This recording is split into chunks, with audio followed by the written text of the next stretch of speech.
Hi good morning. അപ്പോൾ നമുക്ക് ഇന്നും ഒരു സ്നാക്ക് റെസിപ്പിയാണ് കേട്ടോ. വളരെ എളുപ്പത്തിൽ തയ്യാറാക്കാൻ പറ്റിയൊരു സ്നാക്കാണ്. കുട്ടികളൊക്കെ സ്കൂളിൽ നിന്ന് വരുമ്പോൾ ഒരു 15 മിനിറ്റ് മുൻപേ ഉണ്ടാക്കിയെടുക്കാൻ പറ്റിയ സ്നാക്കാണ് കേട്ടോ. അതൊരു 4 പീസ് ബ്രെഡും കുറച്ച് തേങ്ങയും കുറച്ച് പഞ്ചസാരയൊക്കെ ഉണ്ടെങ്കിൽ നമുക്ക് എളുപ്പത്തിൽ തയ്യാറാക്കാം. ഇതൊക്കെ നമ്മുടെ വീട്ടിൽ എപ്പോഴും ഉണ്ടാകുന്ന ഇൻഗ്രീഡിയൻസ് തന്നെയാണ്. അപ്പോൾ നിങ്ങൾ ഈ ഒരു സ്നാക്ക് ഇതുവരെ ഉണ്ടാക്കി നോക്കിയിട്ടില്ലെങ്കിൽ ഉറപ്പായിട്ടും ഒന്ന് ട്രൈ ചെയ്ത് നോക്കിയിട്ട് അഭിപ്രായമൊക്കെ പറയണേ. നമുക്ക് എങ്ങനെയാണ് നമ്മുടെ സ്നാക്ക് തയ്യാറാക്കുന്നത് നോക്കാം. നമുക്ക് നമ്മുടെ ഇൻഗ്രീഡിയൻസ് നോക്കാം. ഞാനിപ്പോൾ ഒരു 4 സ്ലൈസ് ബ്രെഡ് എടുത്തിട്ടുണ്ട്. ഒരു 1/4 കപ്പ് തേങ്ങ ചിരവിയത്, ഒരു 4-4.5 ടേബിൾ സ്പൂൺ തേങ്ങ ചിരവിയത്, അത്യാവശ്യം ഒരു ഏലക്ക അല്ലെങ്കിൽ 1/4 ടീസ്പൂൺ ഏലക്കപ്പൊടി. നിങ്ങൾക്ക് ഏലക്കപ്പൊടിയാണ് കയ്യിലുള്ളതെങ്കിൽ 1/4 ടീസ്പൂൺ ചേർത്തോളൂ. ഏലക്കയാണെങ്കിൽ ഒരു ഏലക്ക എടുത്തോളൂ. പിന്നെ വേണ്ടത് പാലും അതുപോലെ തന്നെ പഞ്ചസാരയുമാണ്. മധുരത്തിനനുസരിച്ച് 1-1.5 ടേബിൾ സ്പൂൺ പഞ്ചസാര ചേർക്കാം. അതുപോലെ തന്നെ 2 ടേബിൾ സ്പൂൺ പാലും ചേർക്കാം. ആദ്യം നമുക്ക് ഈ ബ്രെഡ് ഒന്ന് നമ്മുടെ മിക്സിയുടെ ജാറിലേക്ക് മാറ്റാം. ബ്രെഡ് ഇതുപോലെ ചെറിയ പീസുകളായിട്ട് മിക്സിയുടെ ജാറിലേക്ക് ഇട്ട് കൊടുക്കുക. നിങ്ങൾ ബ്രെഡിൻ്റെ ക്വാണ്ടിറ്റി കൂട്ടുന്നതനുസരിച്ച് തേങ്ങയുടെയും മറ്റുള്ള ഇൻഗ്രീഡിയൻസിൻ്റെ അളവ് കൂട്ടുക കേട്ടോ. ഈ ബ്രെഡ് ഒന്ന് മിക്സിയിൽ ആദ്യം കറക്കിയെടുക്കാം നമുക്ക്. ഇപ്പോൾ നമ്മുടെ ബ്രെഡ് ഇതുപോലെ നമ്മളൊന്ന് കറക്കിയെടുത്തിട്ടുണ്ട്. ഇതിനെ കൂടെ തന്നെ നമ്മുടെ തേങ്ങയും കൂടി ചേർത്ത് ഒന്നുകൂടി ഒന്ന് കറക്കിയെടുക്കാം. നന്നായിട്ട് തേങ്ങയും ബ്രെഡും മിക്സായി കിട്ടണം. ആ രീതിയിൽ നന്നായിട്ടൊന്ന് യോജിപ്പിച്ചെടുക്കുക. ഇപ്പോൾ ഇതാ നമ്മുടെ തേങ്ങയും ബ്രെഡും നന്നായിട്ട് മിക്സ് ആയി കിട്ടിയിട്ടുണ്ട്. ഇത് നമുക്കൊരു ബൗളിലേക്ക് മാറ്റാം. ഞാനിപ്പോൾ ഈ ഒരു ബൗളിലേക്ക് മാറ്റാണ്. ഇതിലേക്ക് നമുക്ക് മധുരത്തിന് ആവശ്യമായ പഞ്ചസാര, ഞാനിപ്പോൾ ഒരു ടേബിൾ സ്പൂൺ പഞ്ചസാര ചേർത്തിട്ടുണ്ട്. അതുപോലെ തന്നെ ഒരു 1/4 ടീസ്പൂൺ ഏലക്കപ്പൊടി, ഇത്രയും ചേർത്തിട്ട് നന്നായിട്ടൊന്ന് മിക്സ് ചെയ്തെടുക്കുക.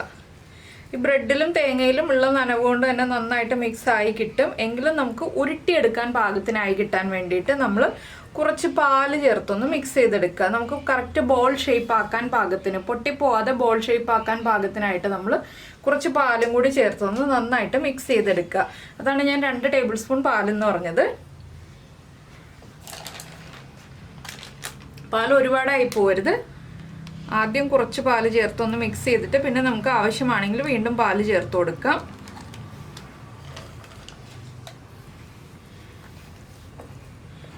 പാലിൻ്റെ അളവ് കൂടിപ്പോയിട്ടുണ്ടെങ്കിൽ പിന്നെ നമ്മൾ വീണ്ടും തേങ്ങയും ബ്രെഡും ഒക്കെ ചേർത്ത് മിക്സ് ചെയ്യേണ്ടി വരും. അതുകൊണ്ടാണ് കുറച്ചായിട്ട് പാല് ചേർക്കാന്ന് പറയുന്നത്. ഇത് വളരെ സിമ്പിളായിട്ടുള്ളൊരു സ്നാക്കാണ് കേട്ടോ. എല്ലാവർക്കും എളുപ്പത്തിൽ, കുട്ടികൾ സ്കൂളിൽ നിന്ന് വരുമ്പോൾ വളരെ എളുപ്പത്തിൽ തയ്യാറാക്കാൻ പറ്റിയ സ്നാക്കാണ്. അപ്പോൾ ഇതുപോലെ നമ്മൾ കുഴച്ചിട്ട് നമ്മുടെ ചപ്പാത്തി മാവിൻ്റെ പാകത്തിലാക്കിയെടുക്കാം കേട്ടോ. ഇങ്ങനെ നമ്മൾ കുഴച്ച് വരുമ്പോൾ നമ്മുടെ ചപ്പാത്തി മാവിൻ്റെ പാകത്തിലായി കിട്ടും. അപ്പോൾ നിങ്ങളുടെ കയ്യിൽ ഏലക്കപ്പൊടി ഇല്ല, അല്ലെങ്കിൽ ഏലക്കപ്പൊടിയുടെ ഫ്ലേവർ കുട്ടികൾക്കൊക്കെ താല്പര്യമില്ല എന്നുണ്ടെങ്കിൽ നമുക്കിത് വാനില എസൻസ് ചേർത്തിട്ടും ഉണ്ടാക്കിയെടുക്കാം. കണ്ടോ, ഇപ്പോൾ നമ്മൾ കുഴച്ച് കറക്റ്റ് ചപ്പാത്തി മാവിൻ്റെ പാകത്തിലായി വന്നിട്ടുണ്ട്.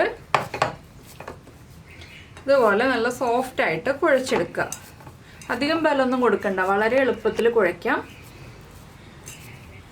ഇത് കുഴച്ച് റെസ്റ്റ് ചെയ്യാൻ വയ്ക്കേണ്ട ആവശ്യമൊന്നുമില്ല കേട്ടോ. നമുക്ക് കുഴച്ചിട്ട് ഉടനെ തന്നെ ഉരുട്ടിയെടുക്കാവുന്നതാണ്. ഇനിയിപ്പോൾ നമുക്ക് എണ്ണ ചൂടാക്കാൻ വയ്ക്കാം. ഇതൊന്ന് ഇതുപോലെ ഇരിക്കട്ടെ. റെസ്റ്റ് ചെയ്യാൻ വയ്ക്കുകയല്ല, ഞാൻ എണ്ണ ചൂടാക്കാൻ വയ്ക്കുന്ന സമയത്ത് ഇതൊന്ന് ഇതുപോലെ ഇരിക്കട്ടെ എന്ന് പറഞ്ഞു എന്നേ ഉള്ളൂ. ഇല്ലെങ്കിൽ നിങ്ങൾക്ക് ഉരുട്ടി വെച്ചിട്ട് എണ്ണ ചൂടാക്കാൻ വയ്ക്കാം. അപ്പോൾ സമയം വേസ്റ്റായി പോകാതിരിക്കാനാണ് നമ്മൾ എണ്ണ ചൂടാക്കാൻ വെച്ചിട്ട് ഇത് ഉരുട്ടി വരുമ്പോൾ എണ്ണ ചൂടായിട്ടുണ്ടാവും. ആ സമയം കൊണ്ട് നമുക്ക് ഫ്രൈ ചെയ്യാനുള്ള പാകത്തിൽ ചൂടായിട്ടുണ്ടാവും. അപ്പോൾ നമ്മൾ ഉരുട്ടിയിട്ട് നേരെ എണ്ണയിലിട്ട് പൊരിച്ചെടുക്കാം. അത്രയുള്ള പരിപാടി. അപ്പോൾ ഞാൻ എണ്ണ ചൂടാക്കാൻ വയ്ക്കട്ടെ. അപ്പോൾ ഞാൻ എണ്ണയൊക്കെ ചൂടാക്കാൻ വെച്ചു. ഇനി നമുക്ക് ഇതിൽ നിന്ന് ചെറിയ ബോൾസ് എടുത്തിട്ട് ഉരുട്ടിയെടുക്കാം. നിങ്ങൾക്ക് എത്ര വലിപ്പമുള്ള ബോൾസ് വേണമെങ്കിലും ഉണ്ടാക്കാം. പിന്നെ എന്താണെന്ന് വെച്ചാൽ നമ്മുടെ ബ്രെഡും തേങ്ങയും ഒന്ന് കുക്കായി കിട്ടണം. അതുകൊണ്ട് ഒരുപാട് വലിയ ബോൾസാക്കി എടുക്കുന്നതിനേക്കാൾ നല്ലത് ചെറിയ ബോൾസാക്കി എടുക്കുന്നതാണ്. ഇതുപോലെ നമ്മുടെ കയ്യിൽ വെച്ച് ഉരുട്ടി ഒന്ന് റെഡിയാക്കി എടുക്കുക. കണ്ടോ, ഇതുപോലെ ഒന്ന് ഉരുട്ടി എടുത്ത് വയ്ക്കുക. അടുത്ത ബോളും ഇതുപോലെ ചെറുതായിട്ട് എടുത്ത് ഉരുട്ടിയെടുക്കുക. അപ്പോൾ എന്താണെന്ന് വെച്ചാൽ എണ്ണയിലേക്ക് ഇടുമ്പോൾ കുറച്ചുകൂടി ഒന്ന് വലുതായിട്ട് വരും കേട്ടോ. ബ്രെഡൊക്കെ ഒന്ന് കുക്കായി വരുമ്പോൾ ചെറിയൊരു വലിപ്പം വയ്ക്കും, ഒരുപാട് വലിപ്പം വയ്ക്കില്ല. അപ്പോൾ നമ്മൾ ഇതുപോലെ പൊട്ടലില്ലാതെ ഉരുട്ടിയെടുക്കുക. കുറച്ച് ബലം കൊടുത്ത് ഉരുട്ടിയെടുക്കുക. അപ്പോൾ ഇതുപോലെ ഞാൻ എല്ലാ ബോൾസും റെഡിയാക്കി എടുക്കട്ടെ. അതിനുശേഷം നമുക്ക് ഫ്രൈ ചെയ്തെടുക്കാം. അപ്പോൾ നമ്മുടെ ബോൾസൊക്കെ നമ്മൾ ഉരുട്ടിയെടുത്തിട്ടുണ്ട്. എണ്ണയും ചൂടായിട്ടുണ്ട്. ഇനി നമുക്ക് ഫ്രൈ ചെയ്തെടുക്കാം. അപ്പോൾ നമ്മൾ ചെറിയ ബർണറിൽ നല്ല ഹൈ ഫ്ലെയിമിൽ വെച്ചിട്ടാണ് എണ്ണ ചൂടാക്കി എടുത്തിട്ടുള്ളത്. ഒരുപാട് എണ്ണ വേണ്ട കേട്ടോ, ചെറിയൊരളവിൽ എണ്ണ മതി. ഞാനിപ്പോൾ എണ്ണയിലേക്ക് ഇട്ട് കൊടുക്കുകയാണ്. ഒരുപാട് എണ്ണം ഒരുമിച്ചിട്ട് കൊടുക്കരുത്.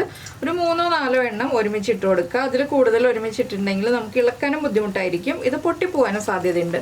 അതുകൊണ്ട് ഞാനിപ്പോൾ ഒരു 4 എണ്ണമാണ് ഇട്ട് കൊടുക്കുന്നത്. ഒരുപാട് ഡീപ്പ് ഫ്രൈ അല്ല ചെയ്യുന്നത്, ഒരു ഷാലോ ഫ്രൈക്കും ഡീപ്പ് ഫ്രൈക്കും ഇടയിലുള്ള രീതിയിലാണ് ഞാൻ ഫ്രൈ ചെയ്തെടുക്കുന്നത്. അപ്പോൾ ഇനി ഇതൊന്ന് ഫ്രൈ ആയി വരണം. നമ്മൾ ഡീപ്പ് ഫ്രൈ ചെയ്തിട്ടുണ്ടെങ്കിൽ എണ്ണ വലിക്കാൻ സാധ്യതയുണ്ട്, അതുകൊണ്ടാണ് നമ്മൾ ഡീപ്പ് ഫ്രൈ ചെയ്യാത്തത്. ഇതുപോലെ ഹാഫായിട്ട് മുങ്ങി കിടക്കുന്ന രീതിയിൽ ഫ്രൈ ചെയ്തെടുക്കുക. വേഗം തന്നെ കുക്കായി കിട്ടും. ബ്രെഡ് അല്ലേ, ഫാസ്റ്റായിട്ട് കുക്കായി വരും. നമുക്ക് ഒരുപാട് കുക്കിംഗ് ടൈം വേണ്ട. എന്താണെന്ന് വെച്ചാൽ തേങ്ങയും ബ്രെഡും ആയതുകൊണ്ട് തന്നെ വേഗം കുക്കായി കിട്ടും. ഇട്ടിട്ട് ഉടനെ തന്നെ ഇളക്കി കൊടുക്കരുത്. ഇട്ടിട്ട് ഒന്ന് കുക്കായി വരാനുള്ള സമയം കൊടുക്കുക. അതിനുശേഷം മാത്രം നമ്മൾ തിരിച്ചിടുക. അപ്പോൾ നിങ്ങൾക്ക് ഈ ഒരു റെസിപ്പിയൊക്കെ ചെയ്തത് ഇഷ്ടമായിരുന്നുണ്ടെങ്കിൽ ഒന്ന് നമ്മുടെ ചാനലൊന്ന് സബ്സ്ക്രൈബ് ചെയ്ത് സപ്പോർട്ട് ചെയ്യണേ. സബ്സ്ക്രൈബ് ചെയ്യുന്നതിന് ഈ വീഡിയോയുടെ താഴെയുള്ള റെഡ് സബ്സ്ക്രൈബ് ബട്ടൺ ഒന്ന് ക്ലിക്ക് ചെയ്യുക. അതിൻ്റെ റൈറ്റ് സൈഡിലുള്ള ബെല്ലൈക്കണും ക്ലിക്ക് ചെയ്യുക. അപ്പോൾ അത് കണ്ടോ, ഇതുപോലെ കളർ ചേഞ്ച് ആയി തുടങ്ങുന്നുണ്ട്. അപ്പോൾ ബെല്ലൈക്കൺ ക്ലിക്ക് ചെയ്യുമ്പോൾ ഓൾ എന്നുള്ള ആ ഒരു ഓപ്ഷനും കൂടി ക്ലിക്ക് ചെയ്യാൻ മറന്നു പോകരുത് കേട്ടോ. അപ്പോഴേ ഞാൻ എപ്പോഴും വീഡിയോ അപ്ലോഡ് ചെയ്യുമ്പോൾ നിങ്ങൾക്ക് നോട്ടിഫിക്കേഷൻ വരുള്ളൂ. അതുപോലെ തന്നെ നിങ്ങൾക്ക് ഈ റെസിപ്പിയൊക്കെ ഇഷ്ടമായിരുന്നുണ്ടെങ്കിൽ കമൻറ്റ് ചെയ്യാനും ലൈക്ക് ചെയ്യാനൊന്നും മറന്നു പോലല്ലോ. അതൊക്കെ എല്ലാവരും ചെയ്യുന്ന കാര്യങ്ങളാണ്. എങ്കിലും കുറേ കമൻസ് ഒക്കെ വായിക്കുമ്പോൾ നിങ്ങൾക്ക് ഈ റെസിപ്പിയൊക്കെ ഇഷ്ടമായിരുന്നുണ്ടെങ്കിൽ എനിക്ക് അത് കമൻസ് കാണുമ്പോൾ ഇഷ്ടപ്പെടുന്നുണ്ട്. അതുപോലെ തന്നെ നിങ്ങളുടെ അഭിപ്രായങ്ങളൊക്കെ കാണുമ്പോൾ നിങ്ങൾക്ക് ഇതെല്ലാം ഇഷ്ടമായി എന്ന് പറയുമ്പോൾ നമുക്ക് കൂടുതൽ ഇതുപോലെയുള്ള റെസിപ്പികൾ, ഈസി റെസിപ്പികളൊക്കെ ചെയ്യാനുള്ള ഇൻസ്പിറേഷൻ കൂടുതൽ വരും. അതുകൊണ്ടാണ് നിങ്ങൾ കമൻറ്റ് ചെയ്യുക എന്നുള്ളത് പറയുന്നത്. നിങ്ങളുടെ അഭിപ്രായങ്ങളൊക്കെ അറിയണ്ടേ എങ്ങനെയാണെന്നുള്ളത്. അപ്പോൾ ഇതുപോലെയുള്ള ഈസി റെസിപ്പികളൊക്കെ ഇഷ്ടമാണെന്നുണ്ടെങ്കിൽ ഉറപ്പായിട്ടൊന്ന് കമൻറ്റ് ചെയ്യണേ. അപ്പോൾ നമ്മളിങ്ങനെ ഇടയ്ക്കിടയ്ക്ക് തിരിച്ചിട്ട് കൊടുക്കുക, വീണ്ടും അടുത്ത സൈഡിലേക്ക് തിരിച്ചിട്ട് കൊടുക്കുക. അങ്ങനെ തിരിച്ചിട്ട് നമുക്ക് എല്ലാ സൈഡും ഒരുപോലെ കളർ ചേഞ്ച് ആയി വരുന്നത് വരെ കുക്ക് ചെയ്തെടുക്കാം. ഇനി നമുക്കിങ്ങനെ ഇടയ്ക്കിളക്കി കൊടുക്കാം കേട്ടോ. ഒരു സൈഡൊന്ന് കുക്കായി കിട്ടിയിട്ടുണ്ടെങ്കിൽ പിന്നെ നമ്മൾ ഇടയ്ക്കിളക്കി കൊടുത്താലും പൊട്ടിപ്പോകുന്നില്ല. നമുക്ക് ഈസി ആയിട്ട് ഹാൻഡിൽ ചെയ്യാം. കണ്ടോ, കുറച്ചുകൂടി ഒന്ന് ബ്രെഡ് വലുതായി വന്നിട്ടുണ്ട്. നമ്മുടെ ബോൾസ് ഒന്ന് വലുതായി വന്നിട്ടുണ്ട്. ആദ്യം നമ്മൾ എണ്ണയിലേക്ക് ഇട്ടതിനേക്കാൾ കുറച്ചുകൂടി വലിപ്പം വെച്ച് വന്നിട്ടുണ്ട്. നമ്മളിതിൽ വലുതായി വരാനായിട്ട് സ്പെഷ്യലായിട്ട് ഒന്നും ആഡ് ചെയ്തിട്ടില്ല. പക്ഷേ കുറച്ചുകൂടി ഒന്ന് എണ്ണയിലേക്ക് ഇട്ട് കഴിയുമ്പോൾ വലിപ്പം വെച്ച് വരും.